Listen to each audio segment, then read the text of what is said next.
Hey, how is it going, everybody? Over the years, I have used a lot of different productivity apps, basically just trying to organize my life, streamline my life, stuff like that, because at the end of the day, we always have our phones with us, and these phones are actually very powerful tools to use in our everyday life. One day I was just sitting here and I'm looking at my phone and Apple Reminders. It comes pre-installed on your iPhone. I never used it at first. I just thought, well, it's kind of a cheap pre-installed app, blah blah blah.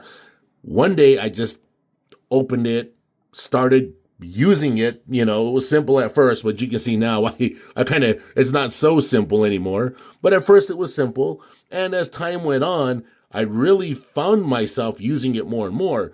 And here in the last couple of years, Apple Reminders now works inside of your Apple Calendar, which makes it even better. But to me, the best thing about all this is how Apple Calendar and Apple Reminders are separate, right? Because sometimes I just want to have my calendar events and I want to keep my reminders separate.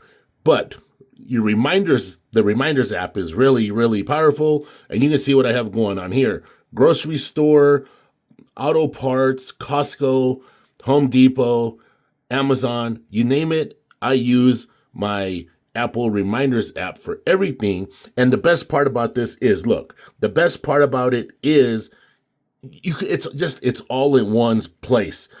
It's all there. You can do shopping lists. You can do, and I'll show you some stuff that I have scheduled. For example, my district report that I have to turn in. Every 3 months, I have to pay the trash, so on and so forth, right?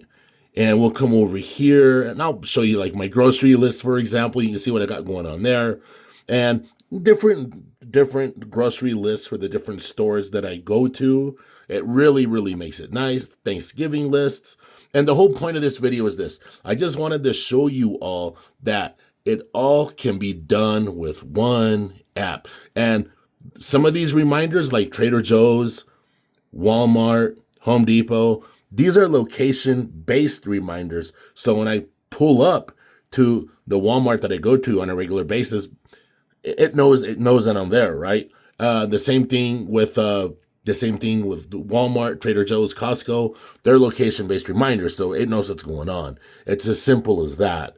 All right. But later on, I'll make more in-depth videos how to actually create these lists and all that. But I just want to let you all know that if you're not using your Apple Reminders on your iPhone, I think it would be a good idea if you were to start using Apple Reminders.